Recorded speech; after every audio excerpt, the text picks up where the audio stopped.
options expired on Bitcoin. Yeah, That fear crapped itself, if you don't mind the expression, and hit yeah, some lows, pushed down a bit more on Saturday, but well on the bounce today. yeah. Well, on the bounce.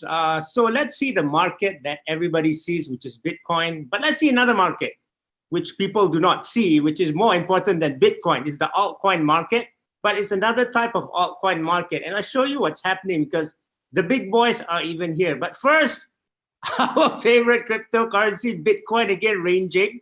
Yes, you saw before the options expiration. Yeah, I did read an article in Cointelegraph that they're just going to push this below 32 because then, some 150 million worth of options would expire worthless. So forgive the market makers. They need to make money too. They did that, okay?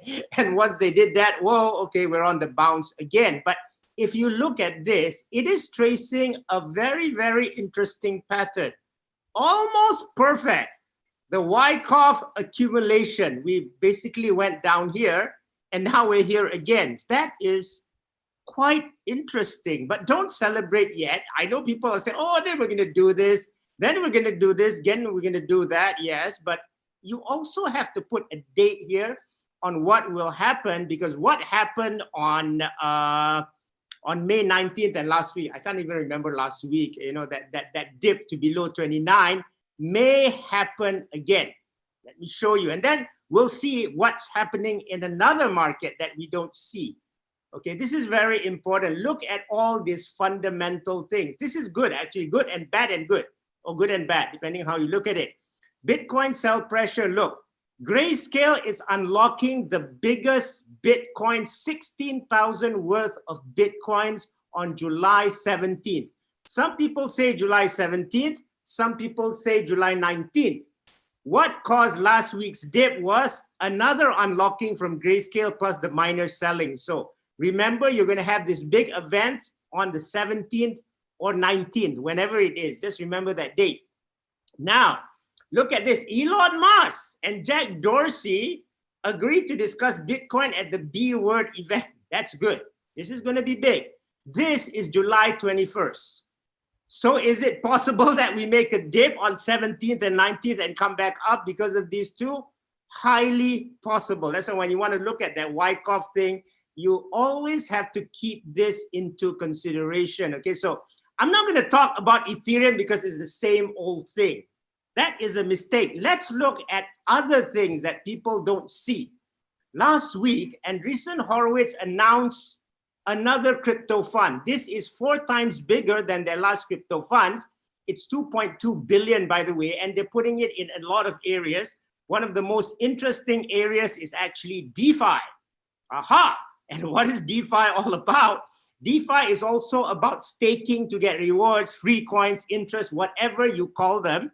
So guys, in order to respond to this, and because the gas fees are low, don't forget that on Saturday, we have a wallets class to teach you how to do this and we're going to do some real money there. The winner will get real money. The rest of you can still practice doing it because, guys, this is what's happening. Look at this. Deutsche Telekom's T-System MMS runs Celo blockchain staking for Andreessen Horowitz. If a top VC is staking and doing DeFi, why aren't you doing it? And look at how this has moved the markets. This is the high gainers. Look at Celo. Oh, wow. It's double during the past week because they have been staking. So if you want to see the equation, come on Saturday. Okay, that event is going to happen, and it's not only wallets, it's wallet, and we stake some things for DeFi and all that. Now, other things that's happening is that I've always been saying, right, this is a special period because this is the time that, because people think that maybe, just maybe, if we go to a bear market, you will get a lot of airdrops. You will get a lot of free tokens, and the chances are higher to get it. And actually, during the last wallets class, okay, I didn't mention the name covertly, but I showed you a token. I said, hey, if you want to do something, go get this token now. That token that I didn't mention on the last free wallets class just announced the biggest airdrop of the year. You put 1,000, you kind of get 1,000 back out, 100%, right? So, and Paul has also been through another 100% round like that. So Guys, it's time now to look at staking. We can go forever on Bitcoin and we can discuss, okay, it's doing this, but this, or, okay, let's change the thing here. Let's also review what is happening under the scene here, because if this explodes, okay, if you want to come in when things explode, it's not going to be the same anymore. Okay, you're not going to get this anymore. When things come back, when the mainstream media start talking this up, you won't get this anymore. And in fact, I think Paul, we were supposed to talk about a token from New Zealand, right? Yes, we are. Correct. This is probably the hottest token. And those of you that got into the ICO last time but were unsuccessful, as long as you did the KYC, will get automatic approval this time. That's great. Which is why in crypto, but guys, if the market didn't go down, we wouldn't get this, okay? I'm just telling you, we wouldn't get this. So sometimes a down market is good. Cheers, Shukri. I like the sound of the new wallets class on the weekend. Sounds bloody awesome, mate, with the bit of coin being given to us to give away and stake, and a little bit extra we'll be giving away as well. So some actual examples here of how to get into a coin and to stake it and get a high daily return. So looking forward to that part as well. Yeah, because I'm struggling with my banks too. I don't know about you guys, but the dot plot and all this it's 2 years away. What do you want me to do in 2 years? I don't know, Ash. I have no idea. I hope somebody can guide me. Yeah, look, I think the idea is that you put your money in the bank, get no return for the next 2 years, Shukri. That's what's really going to happen. And, it'd be interesting, it's a bit tough in the world, isn't it? Because where we are, interest rates either stay down when no one gets a return, or they starts going up, but people start getting returns and people get mortgagee sold out of their houses because they've all borrowed this money at 1%, 2%, and it's going to go to 5 or 6 or 7% at some stage. And when they do, how guys hold on through that in this stage, so the world's got a long way to go on the way back, and never mind the Delta strain running around and causing a little more chaos. You locked down as well, Shukri? Are you locked down as well? Yes, I'm locked down. Unfortunately, our lockdown is the best lockdown. We don't know when we will come off lockdown. We have to look at the numbers again. So we're about half and half. That's you, me, Ainslie. I think Lloyd's kind of locked down. So you and Ainslie locked down. I'm kind of locked down. Lloyd's kind of locked down.